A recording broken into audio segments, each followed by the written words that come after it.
afternoon, everyone. I'm GoLocal Live contributor Chelsea Gay here in the Navigant Credit Union Broadcast Center with our weekly segment of what is happening in Rhode Island and across the U.S. And today we're going to be talking about trends in 2019. And our first special guest today is Mike Pomerantz, a food and wine contributor. Mike, thank you so much for joining us today and coming on the show via Skype from London. We appreciate it. From Sheffield. Oh, England. Sheffield. I know I keep saying Yes. that. I just want to give Sheffield some support. It's Sheffield a great needs city. love. Everyone thinks I'm in London, but I'm not. Sheffield needs love. Sorry about Yes. that, Sheffield. No problem. Don't come after me. So, Mike, you are a food and wine contributor, but that is not all you are. So I want to make sure we give our guests a little insight into your background. I know it is vast, but if you can kind of consolidate all the things that you do for us into a minute or so, I'd love to hear about your background. Right. So I'm a freelance writer, but I do most of my contributing now for Food and Wine, both primarily online, but also sometimes print. But I come from I actually went to film school way back when and worked in comedy for a long time. I worked for a show some people might know called Tosh.0 for 3 years. Some people doing might comedy know, right yeah. for them. A little show. It's a big change, but I always say that one of the consistents throughout my life has always been my love of alcohol. So I've been writing about beer. I started writing about beer back in around 2008 professionally, and then I've kind of stuck with that throughout all my different career changes. And it kind of came home to roost when I joined Food and Wine I've been there 5 years now, and so it allows me to kind of talk about beer, also talk about food, beverage, all sorts of things, but also kind of tie that into some of my humor writing because they give me a chance to kind of use my own unique perspective and then also just talk about anything pretty much, Yeah, which is why I'm here. absolutely. Let's talk about anything. Why not? Absolutely. Yeah, so if you go on foodandwine.com and search Mike Pomerantz, you can see all the different articles that you've written. I know I've looked through a lot of them, and you've definitely introduced humor into a lot of the articles, sort of, what Jack White's guacamole recipe and all sorts of different things that are interesting and funny and a good read. But I think it's relevant because you worked at Tosh.0 for so long that you do have an insight into kind of viral trends and different trends in general. And how would you say that viral videos and viral trends as a whole are affecting the food and beverage industry? Right. Well, actually, the reason I started with Food and Wine was because, in part, of my background in comedy and working for Tosh.0, because when I joined 5 years ago, they had launched something called FWX, which was meant to kind of be a more have more of a kind of perspective of humor and broader interest and stuff like that. And we were around for, I want to say, about two and a half years. And eventually they just folded us right into all of Food and Wine because that's where the whole industry is going now. It's people don't necessarily just want straight news all the time or straight food and beverage stories. They want that mix of perspective and also kind of what's trending in the industry. And it comes from, you look at social media, people are used to getting things from a specific voice or just kind of, more opinion-driven information in general, for better or worse. I hope I'm contributing to some of it in the better. And I think humor is a good medium for that because you can offer humor perspective without necessarily taking a specific side. A joke is meant as a toss-off, not necessarily as something that's purely, taking an opinion-based stance. So, and talking about trends is I think a lot of what I do is trying. What I do is kind of come into the food and beverage space because you see more and more brands trying to appeal to that sort of concept, whether it's someone like, you have a brand like Wendy's who, has taken huge advantage of the social media realm with their Twitter personality. And that's something a lot of brands are trying to copy. I just did an article today on, oh man, who is the brand? They're going to be angry. They would like the plug. And they were doing a contest specifically on Twitter as far as trying to get people engaged there. So it's definitely, brands want to be in that space. And I think it's a good mix for them as opposed to, people, there's a lot of talk about influencers. I think it's cool for them to be able to come to someone like me who works at a more traditional media outlet, but then also be able to kind of angle that back into social media and that sort of discussion.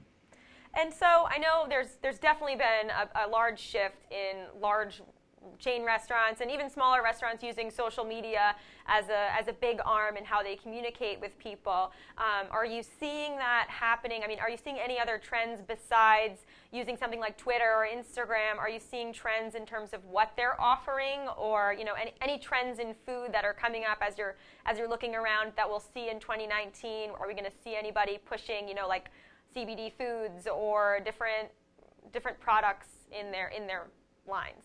What are we going to see? Right. Yeah, I mean, it's hard to tell right in January, but I mean, you're supposed to know. not to belittle the question. It definitely. I think we're seeing the holdovers that I'm noticing that are already, and you can already see things kind of pulling into to 2019 for 2018. For example, vegan and vegetarian and plant-based options were really big in 2018. I don't think that's going anywhere. As opposed to, you look like someone a few years ago, one of the biggest trends was food waste, trying to stop food waste. Yeah. Obviously, there's still a lot of interest in that, but that's kind of starting to dissipate. Again, towards the beginning of last year, we saw a lot of interest in fighting plastic straws and other plastic waste. These things are still kind of, they're valiant causes that they're still happening. Mm-hmm. But I think one thing that's kind of really on trend right now is, I think, because of the interest we've seen, like Impossible Burger just released a new iteration of their plant-based burger. You obviously have Beyond Burgers, a trendy brand in that space. They're making a push into more fast food joints, and I think Impossible Burger is going to be coming to grocery stores for the first time later this year. So I think that's something we're going to continue seeing in 2019. Just the first thing off the top of my head. Okay. Yeah, and in terms of the content you've been putting out lately, do you have a gauge on what the highest sort of readership, the highest engagement, like what are people really wanting to digest and hear more about? It's funny you asked that question, because I just had an article that I don't get to, I'm not privy to seeing the specific numbers, but anecdotally, so I put out an article, I think it was last week, maybe the week before, there was a story about a woman who was drinking wine out of a Pringles can in a Walmart parking lot. Oh, okay. Yeah, I did see that story. Yeah.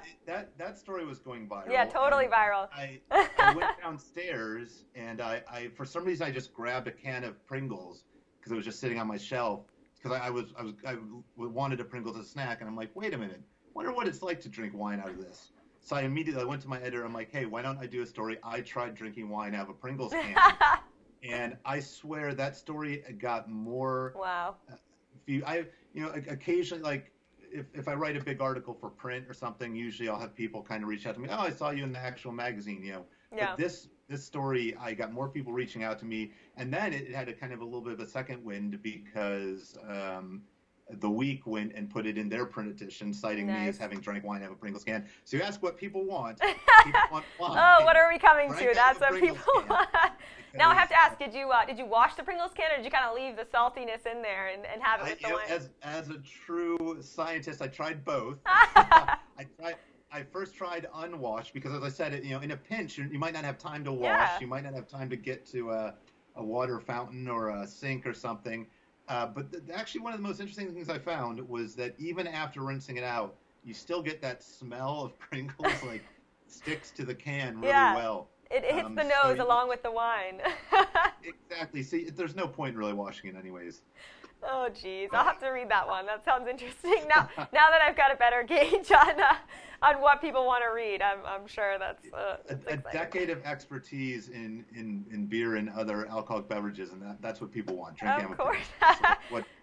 So I have to ask, with all the content that you're putting out there on a daily basis and all the things where are you getting all this information? Is it just all day you're kind of scouring, looking for the next viral thing, or I make it all up. Yeah, it's not real. You told her to drink out of that Pringles can. It's funny, because, like I said, I've been doing this for Food and Wine specifically, so on a similar beat for about 5 years, and it's a building process of knowledge, obviously. I tend now to try and gravitate towards topics I know better, because I want to come from a place of expertise. I don't want to just be 100% research driven. That said, in our line of work, you do similar things to what I do. You have to constantly be research driven.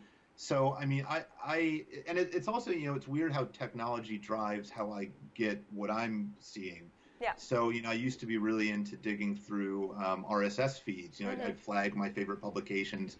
That's sort of going a little bit the way of the dinosaur, and things fill in to replace it. I use Google News like everyone else to see kind of what's going on in the world. And then, of course, also having been there as long as I have, I get tons of publicists and PR people reaching out to me all the time, trying to pitch their ideas and tell me what's going on. So it's really a mix, and you use all those different things to kind of gauge what's happening in the world.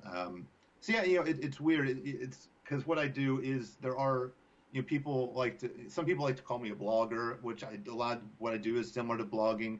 I think of myself. I don't like to think of myself as a journalist, because to me that's a serious job to go to school for. I didn't go to school for that. I used to dread having to make phone calls or email people to get information. I do it now. Obviously, it's part of my job. I'd like to think I'm somewhere in the middle of that. So, same way, it's a hybrid approach I take to finding out what to cover and what's happening. Absolutely. And so with the last 5 minutes, I have to ask you, because I know you love beer, so I want to make sure we talk a little bit about that. And love beer, and one article that I'm gonna have a beer as soon as this is over. You can have a beer right now if you want. I mean, I'm not opposed to it. My next guest brought me a cocktail, so I'm planning on trying that. So hey, why? There is a mini fridge right there with beer in it, so I'm gonna wait. I won't look if you I won't turn around if you if you reach back. So, you actually wrote a piece about how every 16 minutes a new brewery opens up in America, and I think that's so fitting because actually here in Rhode Island we have, it seems like an oversaturation of breweries. We have a ton. I mean, they're all unique and they all have different products, but I mean, there's just so many little microbreweries and family breweries that are starting. I mean, what does this mean for breweries in general? Is this going to be a trend that eventually kind of kills itself by just the overpopulation of breweries, or is this going to be successful? Right. I think 16 minutes would be a bit fast. Or you said hours, I think? I think it was hours, sorry. Yeah, it's 16 hours. Exactly. Yeah, okay, yeah. 16 minutes, right. At one point, it was over 2 breweries a day were opening in the United States, across the United States.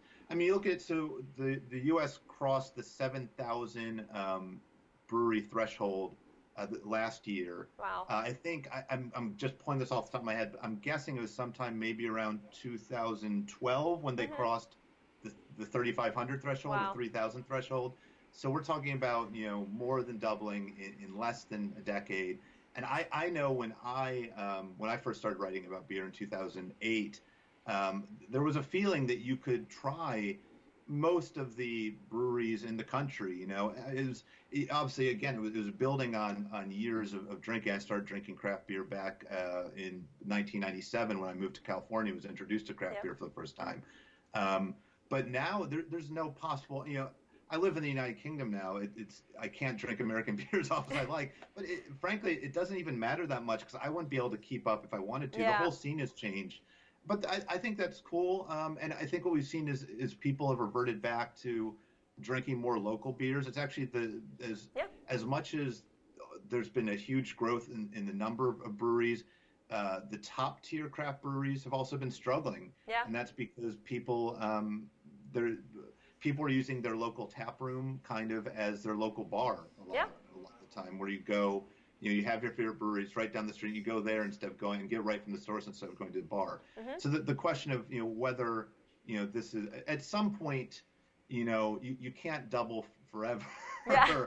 We're not going to get. I'll make a bold prediction and say we're not going to get to 28,000 breweries. No, in the yeah. I can't imagine. Be a bit aggressive. But I think it comes down to how much interest do people have in treating their local brewery like a neighborhood hangout. Yeah. Because I think it's viable to support these places. You also got to think of when you go directly to the brewery, they're seeing the larger profit margins and lower expenses. They don't have to ship, they don't have to advertise, they don't have to pay any middlemen. So I think it can be sustainable. It's just a matter of whether people will continue to follow that trend. Mm-hmm. There's also, unfortunately, as someone who loves beer, a downward trend in just beer consumption in general, it seems, especially with younger generations who, for some reason, want to be healthy, which I've never understood. They want to be healthy. I don't want to have a beer belly, yeah. Yes, luckily I'm sitting down and you can't see. over my 2 decades of drinking. But so I think it will be interesting to see how it plays out. Because there has been a craft beer bubble in the past. There was one in right around the turn of the millennium, yep. where after pretty meteoric growth, I think I think we were up to maybe 1,500 breweries. It kind of leveled off, and we actually lost a few breweries for a while. But we have not seen that happening. People keep saying, "Oh, there's a bubble, there's a bubble." But if people keep going to their local breweries and keep supporting them, they can keep turning a profit. I don't think that it's necessarily the bubble's not bursting anytime within the next month or so. Maybe a year or two down the road, we might see it start to level off. I think your next article should be that you try every U.S. brewery and see what happens. But it would take you like 5 years. It's fun. Well, it's funny you mention that because you're based in Rhode Island, and a good friend of mine, beer writer Aaron Goldfarb, wrote a piece, I believe, last year. And Rhode Island, actually, because of its size and because of the number of breweries there, actually he determined that Rhode Island was the only state where he could try every single brewery in the state in one day, and he did it. Yay! And it's actually an amazing article because I mean it's obviously a bit of a drinker's marathon. Yeah. But yeah, I mean the thing is, and that's part of it too. There is the beer scene has changed from people having one brand. Oh, I drink Coors and that's it. That's how it was back in 2 generations ago. Now young people have a thirst to try something new every single time. That creates problems for existing breweries in a lot of ways. But at the same time, it does open up a chance for people want to kind of check the mark of, I got to this brewery, and that's part of the hobby now. It's like collecting baseball cards or something. But instead of that, you're checking off the breweries and beers. Collecting beers. It's fun. I mean, that's how hobbies should be. Absolutely. Well, Mike, thank you so much. We are unfortunately out of time, but it was a pleasure talking to you, and I'm hoping we can have you on again in the middle of the year to kind of catch up on some trends and see where everything's at. And I really appreciate you taking the time out of your schedule all the way from Sheffield to Skype in with us. I got it right this time. And hopefully we'll chat with you again soon. But thank you again, Mike Pomerantz, a Food and Wine contributor. You can check out his website. Is it MikePomerantz.com? Is that how we can check you out? Okay, great. If anybody wants to check that out, we'll put it in the write-up as well if you want to check him out. So, Mike, thank you so much. Guys, we'll be right back with our next guest in just a couple minutes.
Welcome back, everybody, to the Navigant Credit Union Broadcast Center. I'm here with my second guest, Paul Kubisky from Boot Black Brand. I did it. Nice. I thought it's a real tongue twister to say.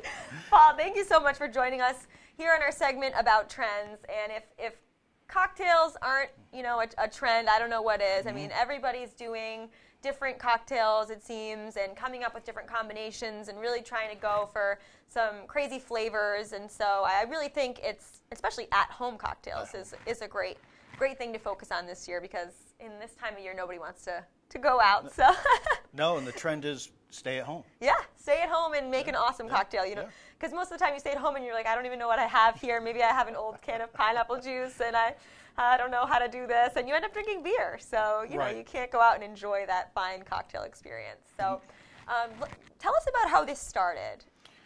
So Boot Black started, as I tell people, every great company starts, at the end of the bar, sitting on a bar stool with a couple of friends. Yeah. So we were just disappointed in the quality of the cocktails that were in front of us, and I just decided to do something about it. Okay. And that's how we began with our ginger cardamom lime syrup. Okay, so the first one was ginger cardamom. Correct. And you were at home and you just sort of, are these flavors that you discovered you like? Do you have a background in sort of cooking? I don't. Actually, I'm a designer by trade. Okay. I've been run my own studio with my wife the last 20 years. Okay. So we've done that. So this is all new. And, you know, as things happen, people enjoy what you do, your friends and family, and then a company starts. Okay, and so you started out with this first syrup, and you were kind of just doing it on the stovetop, figuring it out. Right, and then got involved with Hope in Maine, correct? Is that sort of the next step of how this grew? That was the next step. So everybody really enjoyed what we were doing, and Hope in Maine was just starting. They'd probably been in business less than a year, and I'd drive by and just say, what is this? Yeah. So I walked in, spoke with them, and before I knew it, I was making syrup. Yeah, and we've had a lot of guests on that kind of went through the Hope in Maine process. And for those of you who don't know, it's sort of like an incubator for small businesses. They help out with marketing, with different even product lines, with kitchen help, anything that you really need to get off your feet. It's a great resource, I think. Yeah, and I would not have a company if it wasn't for Hope in Maine. And also, I mean, they've helped you expand into being able to bottle and mass produce these, because obviously you're not on your stovetop anymore. I don't think making small batches of this. So. Yeah, no, we were with Hope in Maine for 2 years. Okay. In last March, we moved into our own facility. Okay. We're in Pawtucket, Rhode Island. It's just a manufacturing facility. So, so that's been great for us. So that's kind of the full-time location now. And yeah. All right. Yeah. And so talk to me a little bit about how, like, the experience for you kind of going from stovetop to mass production. I mean, was it overwhelming, or is it relief? Is it relief now? It's probably I'm not smart enough to realize what we've done so far. Yeah. And I guess that's the good part of it. When you look back, you go, what was I thinking? Yeah. Why would I start a beverage company? It's one of the hardest things to do. Yep. One of the hardest industries if you're self-financed to break into. So Hope in Maine really helped on that end, got us up and going, taught us how to use, I'd never been in a commercial kitchen before, taught us how to use what we needed to do. Great. And it's been great since. Okay. So we've expanded. We're throughout Rhode Island, nearby Massachusetts, here and there throughout New England, and hopefully in a couple of months we're going to be in New York. Okay. And you can buy these bottles at different liquor stores. You can try them at select bars as well. I know we had a couple of our resident guests. We had Blackies. You can try a drink there. Every so often they do a signature drink. Rogue Island right across the street has some. And you also do pop-ups, right? We do pop-ups mostly for sampling. You know, we're always at a liquor store or a specialty store tasting our wares. And you're actually at the RISPA Taste of the East Bay this weekend. This weekend. We had them on the show a couple weeks ago, so that was exciting. Great nice benefit. little, Yeah, and that'll be at Hope in Maine. It's a ticketed event, but you come out and sample Best of the East Bay. Okay, and this is you're going to have cocktails there, like mixed cocktails, or are you just trying the different syrups? So I'm going to do a cocktail which I brought for you today. So I call this the White Alaskan. White Alaskan, the White Alaskan. So it's my play on a White Russian. Okay. So I've infused some Broken Shed vodka, what which is is here with coffee from Borealis Coffee Company out in East Providence. Local. Great friend of mine. So I've infused that. I used our old-fashioned syrup. Another use of it besides just making an old-fashioned. Perfect. So now you can control the sweetness. Okay. And a little 2% milk today.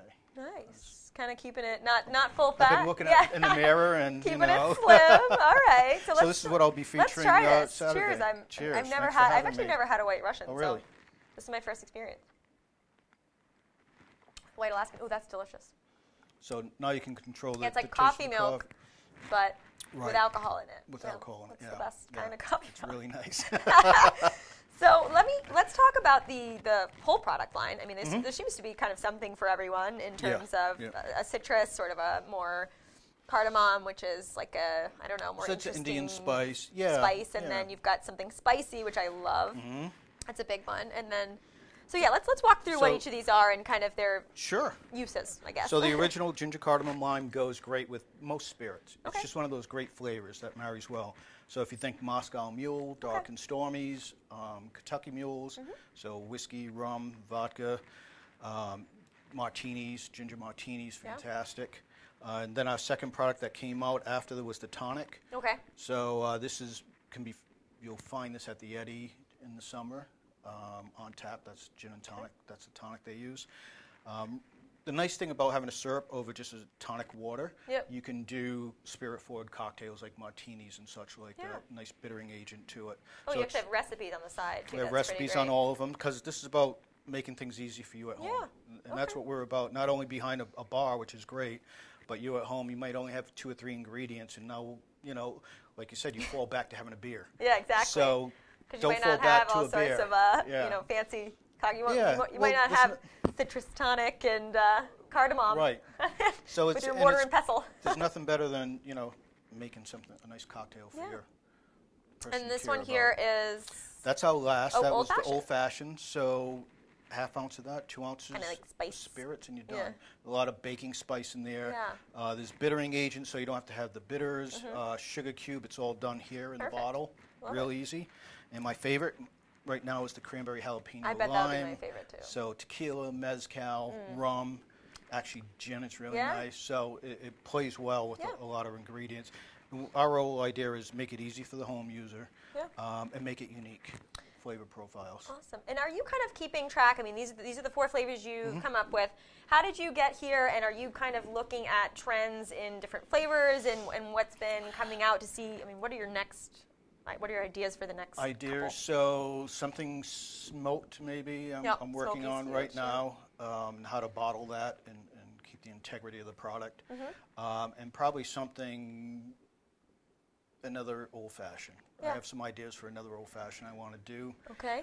Just because that's such an easy product at home. People really seem to enjoy it. Yeah. And it's just that in your spirit of choice. So it's just really easy. But the trends right now, it's all about ease of use. Okay. 5 years ago, it was 15 ingredient cocktails. Everybody was making a few. I mean, it was incredible. And so you'd go for a cocktail, but you could never create that at home. Now the trend is ease of use. Yeah. 3 to 5 ingredients and that's it. And that's where we fit in. Okay. Makes it easy at home. We're doing the flavor profiles for you. Just add your spirit and maybe citrus or seltzer and you're done. Okay.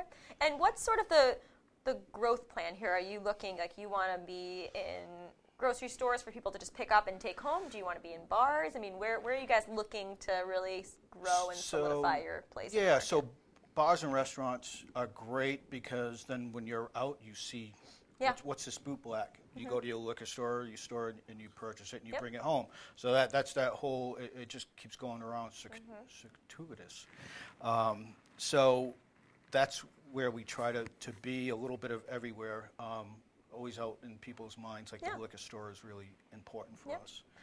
And it seems like with some of these flavors, you can probably use them for things other than alcohol. I mean, cooking. I mean, can you put this in just like soda water and have like a refreshing drink that isn't alcoholic? Seems like you might be able to put it with chicken or I don't know. Yeah, many people use these as sodas. Actually, a lot of younger folks who love the cranberry jalapeno. That's a flavor trend is jalapeno spice. Where it used to be the sour, now it's spicy. So these are all great with seltzer, but Federal Hill Pizza did some chicken wings with our cranberry jalapeno lime, which was awesome. It was great. The ginger's great on some salmon or chicken. So they're very versatile, using wherever you'd have a sugar. Add some flavor with it. Yeah. And I mean, the consistency, is it more thin or is it kind of syrupy? Or each one's a little different, but it is syrupy. Yeah, so you can marinate with it. So you can marinate with it. It's nice as a glaze. A couple of ingredients makes a great sauce, Yeah. barbecue sauce with the cranberry is delicious. Great. That's awesome. So it's very versatile. Nice. Well, Paul, thank you so much for chatting with us today. You can actually shop online for the products as well. Certainly can. Okay, at bootblackbrand.com. Okay, And there's actually little sets that come with glasses. Is it these glasses? No, it's not those. Nope. It's not these glasses. But yeah, you get the bottle and glass, which I think is a really nice gift. It's great. And carry also you along. can pick it up. I know they have it at Fine Wines, and I'm sure a lot of. Can you see online where you can buy it in case people want to pick it up for the Super Bowl?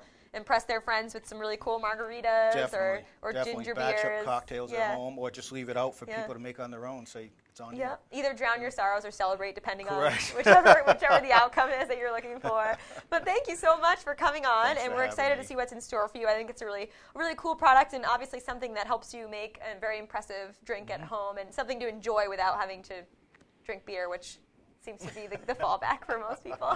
So, Paul, thanks so much. Thank you. And thank you guys for tuning in. We'll be back in just a couple minutes. We're going to talk about CBD trends. We'll see you in just a couple. Cheers, yeah.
Welcome back, everyone, to the Navigant Credit Union Broadcast Center. I'm GoLocal Live contributor Chelsea Gay, here with our third guest today, Michael Pagliata from Hemp Bombs. Michael, thank you so much. I can't even see you around all these wonderful CBD products. I brought some goodies with me.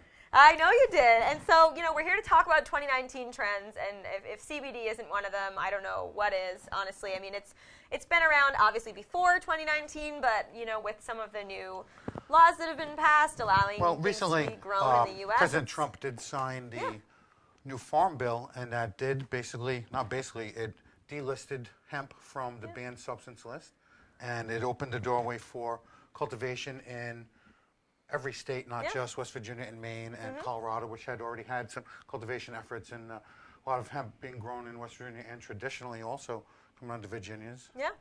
So it can now be made in America and produced in America, and the products can be a little more contained. Yeah.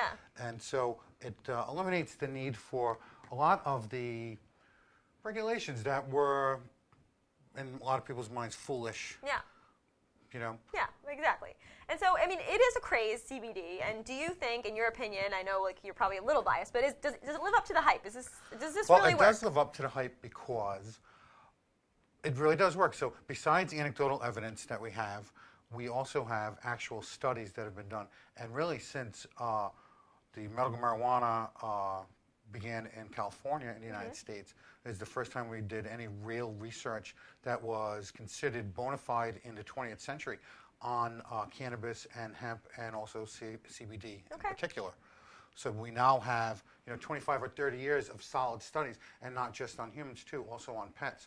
We now know that the endocannabinoid system, which all mammals share, is kind of like a traffic cop for all the rest of the systems in your body. Can help to regulate the signals being sent out and received by your different neurons and neurotransmitters, and promote a general homeostasis in your body.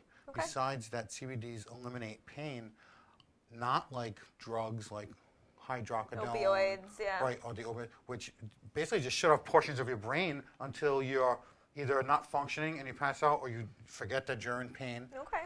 And so what they do is they remove the pain signals from each cell individually, and each neurotransmitter, the CBDs act on the neurons to stop stray signals going on. So that's how they remove neuropathy pain, the mystery pain at night from people. And they also help your neurons and neurotransmitters to only receive the signals they're supposed to from the corresponding neuron. Okay. I mean, it all sounds very scientific. I agree. Yeah. But so, my question lies in whether or not you think this is going to eventually be regulated in a way that doctors are kind of advising people on how much CBD they should take. Because as of now, it's, you've got different milligrams. You can kind of test it out and see what works for you. But, do you see it going to a place where they're able to kind of determine how much you need based on your weight and pain tolerance, I have to tell you that we actually have pretty good charts on that now. Okay. And there's a lot of, it's basically the same chart available across a spectrum of sites that shows you weight correspondence to CBDs. But as far as being regulated like traditional drugs, doctors' policy is that it's a drug if it's made in a lab. And this is cockamamie because it's grown in the ground. Yeah. So we're not saying it cures anything. Yeah. I'm not telling you it does anything. I'm saying you may experience some benefits. I personally know that I use it for pain, and it's fantastic. We sell quite a bit of this Pain Freeze, which is the most amazing product. Want to smell on the air No, so I'm not everybody smelling can see it how on it here. smells? It's very strong. It smells like biofreeze gel, only It does. it actually works. Only like 20 times stronger. Right. It's And it's very made strong. from just organics. So I think people are really sick of chemicals too, and chemical companies running the lives of everyone. Monsanto. Well, why do we trust a company that made Agent Orange with making our food products? It is strong, yeah. But when the smell goes away in a few minutes, and then when the smell goes away, the pain goes away. It lasts So 6 you to use 10 this actually. hours. This is used on the boxing. We do sponsor the MMA and the CES boxing matches for Yep. CES boxing and CES MMA, and the boxers, the MMA guys especially, love. Yeah. Absolutely I mean, if love it works for them, like being punched in the face, I guess it would work for anybody's back pain. Well, recently we had an event at Twin River Casino, and it was a matinee because it was broadcast as the preliminaries to the UFC on UFC Fight Pass.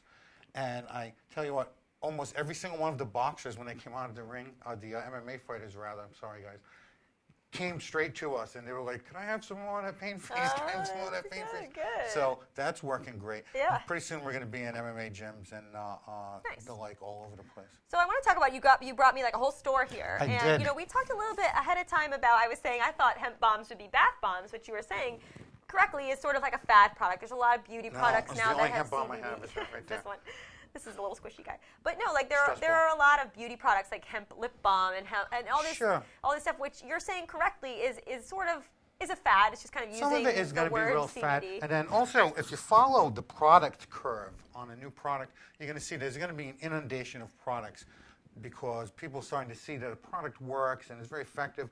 So everyone's going to try and come up with a new item that's got CBDs in it. And I think even Mad Burgers is offering CBD shots in their shakes for like $5. Oh yeah, CBD food is now Right. a huge. We've is a got a huge couple trend. clubs in the Providence area that also offer CBD. CBD drinks. Right. Yeah, I So, mean it's.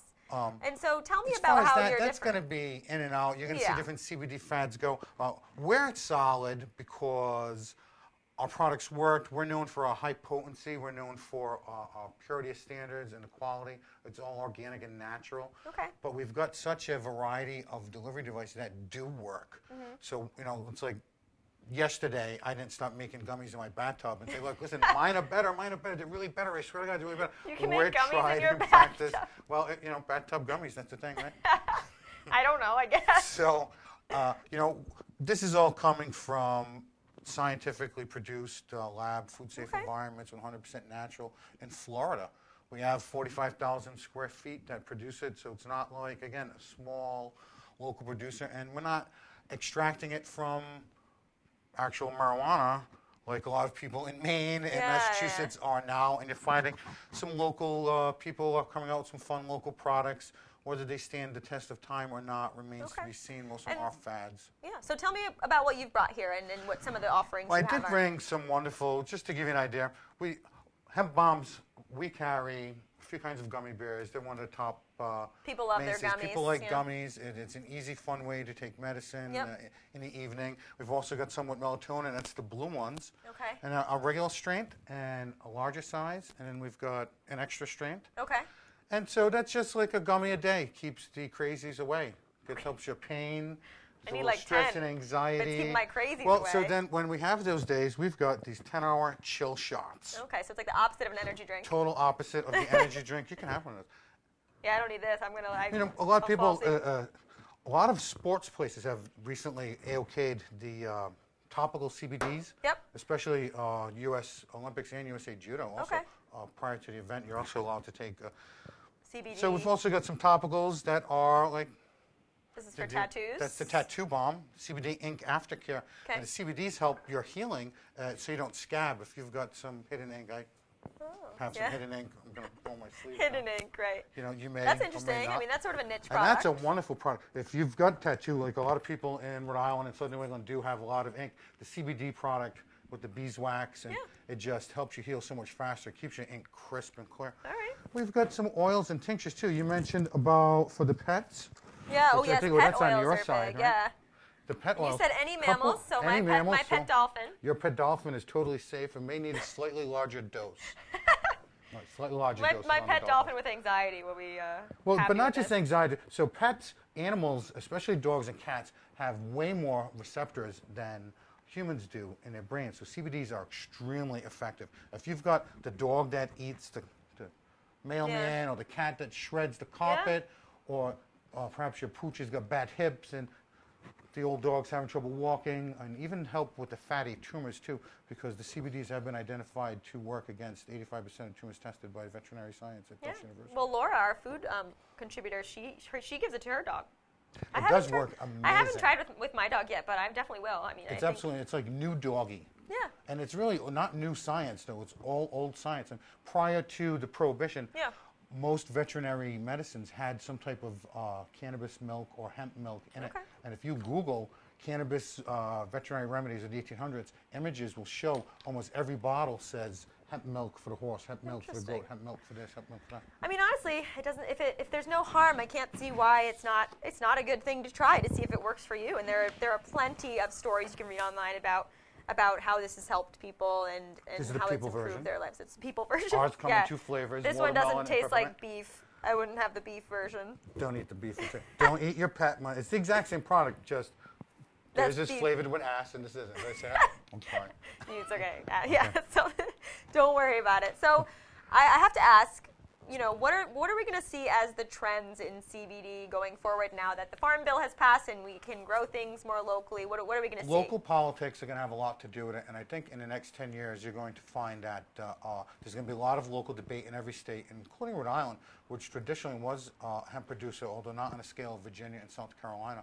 With the Navy in our backyard, most local farmers, Johnston, Forsyth, they would farm hemp because it enriched the soil, take the seeds, feed all the animals, take the stalks, give it to the government to satisfy their taxes, and then they would make hemp milk for the animals out of the rest of the leaves. Interesting.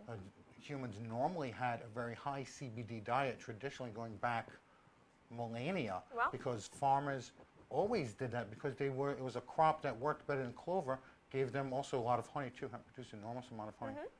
Okay. If you ever go to the islands, maybe you have some. Yeah.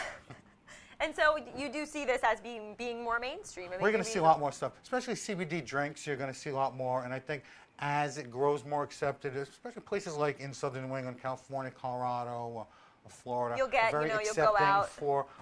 They're very open-minded, so you're going to see just in the most random mainstream place offer CBD shots and CBD avocado toast. I read about. There's all different things. Yeah, I mean, and Rhode Island's really starting to latch onto the trend. You can already see there's some drinks being offered locally, and people are adding it onto their menus. So it really seems like something that is worth trying out to see if it works. I mean, depending on the ailments you have. Absolutely, absolutely. Yeah. And try it for yourself.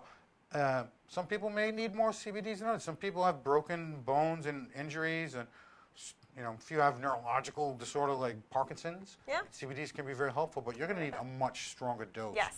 We don't usually sell that in most stores, but we do carry like 4,000 milligram tinctures, which someone with neurological disorder or someone with very severe broken injuries would be using. Wow. Okay. And that's something that you guys Hospice patients have. We carry that. Most of the mainstream stuff are mild dose CBDs. People take it. For anxiety. The weather's and crazy.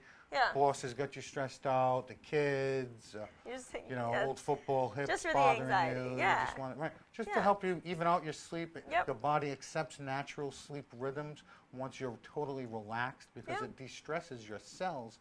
Unlike Valium and other drugs, which tranquilize your brain, you stay completely with your senses. Yeah. There's no grogginess. You don't wake up feeling like you drank too much NyQuil. The NyQuil hangover. Right, exactly, just the worst. exactly. I know. Well, Mike, thanks so much for coming on and chat with us. I'm going to try some of this stuff. I'll let you guys know how it goes, but we'll see. I definitely think, like I said, if you want to go online and read about CBD, there are a lot of different articles you can take a look at that are unbiased from different sides, talking about the impact of CBD and how it can help with different things, anxiety, pain, etc. So I'm so thankful that you came on and chat with us about this. I have to say that I was at a wedding expo and people were going crazy over this stuff. At the wedding expo? Yeah, it was like the line would never end. So is that the women's expo? Yeah, sorry, the women's expo. The line would never end. We absolutely did. So. We had a fabulous, everywhere we go, we have a fabulous response. And it wouldn't be so if we were selling snake oil. Exactly. So thank you so much for coming on and chat with us about CBD trends. I appreciate it. And guys, we'll be right back with our last guest in just a couple minutes. Thanks a lot.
Welcome back, everyone. Our last guest today is Meloisa Escobar from the Lash Lounge in Cranston in Chapel View. Just opening, hasn't really opened yet for a grand opening, but I think you guys have like a soft opening going on. Yeah, so we've had our soft opening for about a month, and our grand opening is next Thursday. Yeah, next Thursday. And so we're here to talk about trends, and again, a big beauty trend this year is eyelash extensions. I mean, people are really getting into this. It's becoming more affordable and easy for women to do, and also sort of like a relaxing spa experience to some people. So figured we'd bring you on to talk about the Lash Lounge and what it is and sort of the background of the company. So it's a franchise, correct? It's a large franchise. You guys, there's a lot of stores. Yes. And so you are a regional trainer for the Northeast, or? Yeah, currently we're expanding in the New England area. Okay. The franchise has been around for over almost 13 years, okay. So it's coming up this way, and we are the first in Rhode Island.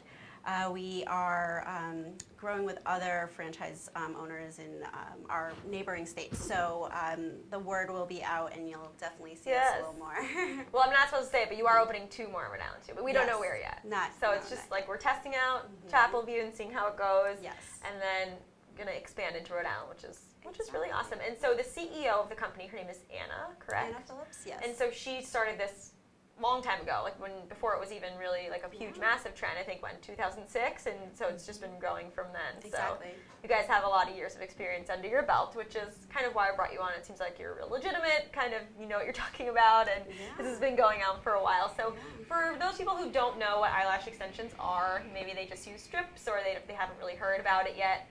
Can you tell us a little bit about sort of the process and what it is? I mean, it started off as a trend, but it's definitely something that's become a lifestyle. Yeah. It's something that moved out of the salons and makeup industry to become its own, and a lot of people are now embracing it because it was a scary thing at first. But our service isn't just eyelash extensions, it's a lot of beauty advice with brows and lashes in general. Okay. So we do have a lot of experts that work for us that really concentrate and focus on those services. We offer the eyelash extensions, which if anybody hasn't heard before, they are semi-permanent applications using a very safe adhesive, and it's applied directly to your eyelashes, your natural lashes. They shed naturally over time. It's something that you kind of have to keep up with. So just like nails, you know, nails and hair extensions. So it's an easy process once you get to learn about it a little more, and that's really consulting with your technician and your stylist. But it's really nothing to be intimidated about. Okay.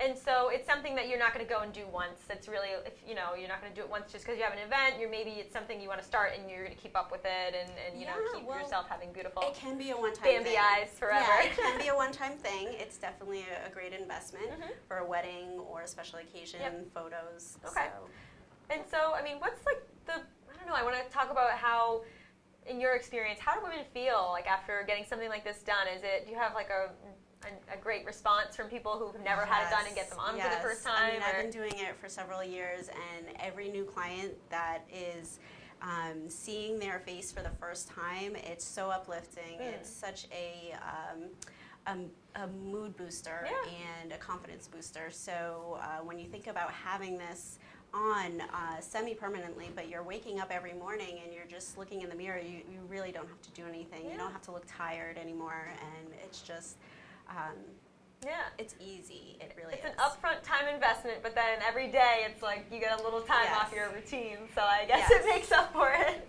Yeah, and everybody has to prioritize what they really want, and if it's something that saves them some time.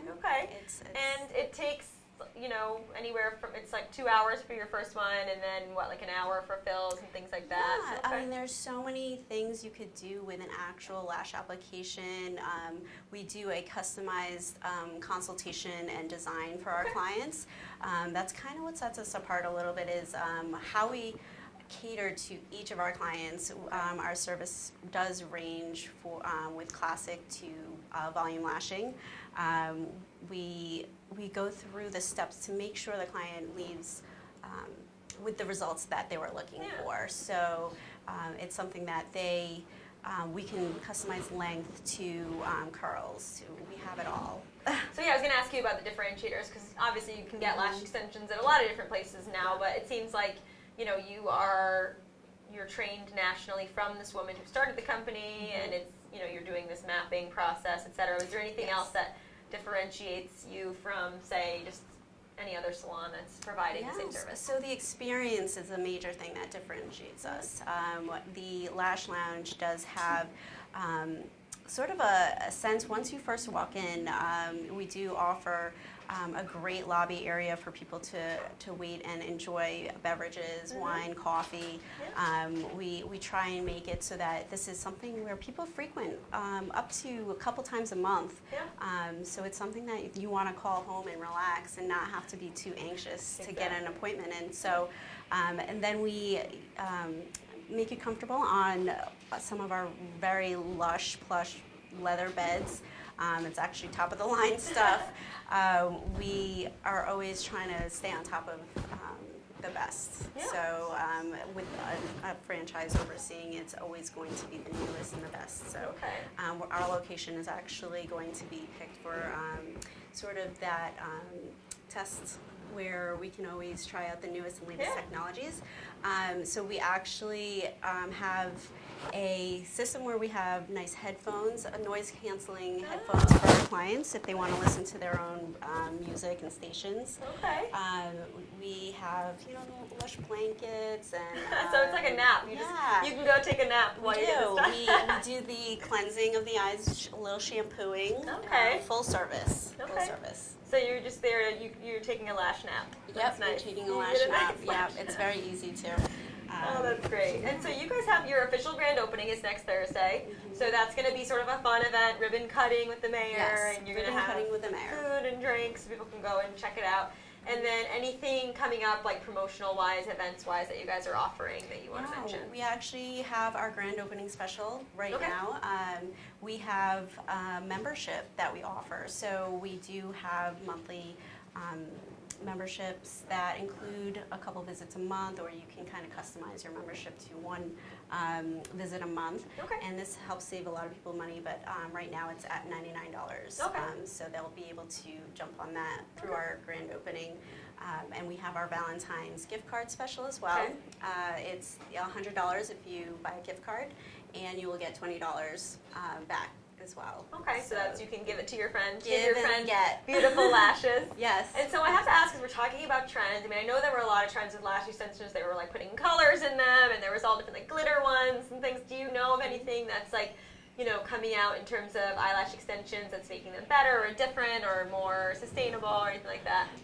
Yes, we actually are always trying to innovate. So our menu will be something that is ever changing, where we are looking into new ways to lash better manufactured products as well. We will be, kind of advancing in the next couple of seasons, so you can look out for that. We are coming out with an innovative face mapping app, which our clients will be able to see their results beforehand. Taking a picture of them, it's that face recognition technology, really cool. so they can see what kind of style goes with their face. So awesome. it's very high tech. Yeah, that seems great. And do you notice that people are now kind of going for a more, when people come in, or is it more classic, or do you find people that just want to like go all out with their lashes? Is it kind of 50-50? Yeah, for as long as I've been doing it, it starts off pretty 50-50. The longer you do it, the more you'll kind of stick with the volume. Everybody always wants more. But there is a good market for the classics, and people just kind of want to make it look natural. So that's good. There's both. Well, thank you so much, Reliza, for joining us. And Thursday's the grand opening, for 31st, for anybody that wants to go check it out. And actually, you can check it out before that. And you can see it now and go in and talk to someone about a consultation. I'm excited about the face mapping app. That sounds really cool. That's coming very soon. So that sounds amazing. Yeah, and our store also retails a lot of lash safe products. So you brought some of those here. Yeah, just so that what you're seeing here is some of the products we did brand. This is Lash Lounge makeup, lash safe eye cleansers, everything that is usable, that nobody should question where to purchase anything outside of where they go to get their lashes. Clean, like, a nice brush to kind of clean through your lashes. We have brow and eyeshadows and pencils. Awesome. And this is all things that are easy to get off, so you're not pulling out. Exactly. Oil-free. Cool. And hypoallergenic. Awesome. But I do want to mention also we offer lash tinting and lash lifting, perming services too. And that's sort of like a lift and curl and for color. People who really just don't want to go back to lashing, lash extensions. Maybe they had it in the past and they're just trying to regrow. So we do still offer at least a little lift or advice to accentuate the eye area. We tint as well as thread. Awesome. So we can thread. So you can go get your whole face beautified at the Lash Lounge, definitely.